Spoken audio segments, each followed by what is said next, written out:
Yay, more misinformation that I have to absolutely eviscerate from major content creators on here because they're morons.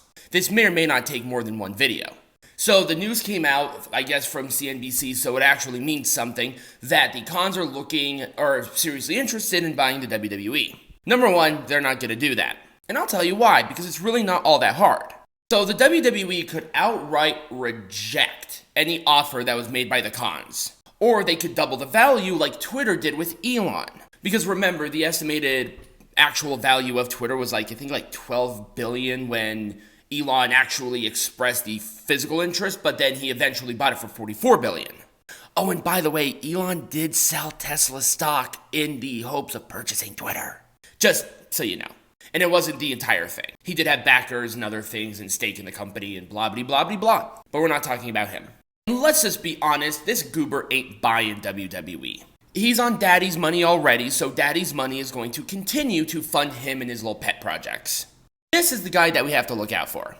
So Shahid Khan net worth, his personal net worth, is $11 billion. That means, number one, absolutely nothing. And number two, he's not going to use his personal net worth to purchase this company. But what is a net worth? Well, I'll tell you. So a net worth basically is a collaboration of liquid and non-liquid assets along with outstanding liabilities like debts and stuff like that. Now you're thinking to yourself, what is a liquid and a non-liquid asset?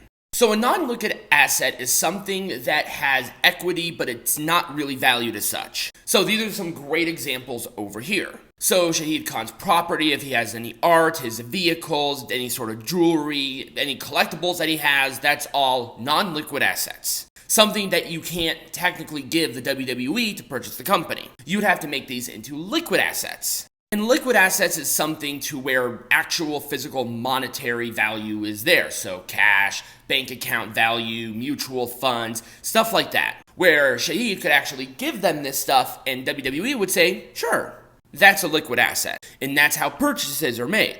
This guy is not going to take half of his personal assetual net worth and buy WWE. It's just not going to happen. And he's not going to risk his businesses, the Jacksonville Jaguars, or the football club that he owns to do so. Now he could find borrowers. I just don't see it happening. I see Disney buy it before the cons do. I see Comcast buy it before the cons do. I see the Saudis buy it because the Saudis actually have $600 billion of liquid assets to use. If for some reason Shahid does buy WWE, he's merging it with AEW and taking AEW totally out of the equation. WWE would win here. They got money from their competition and they're going to still be around. Like, come on.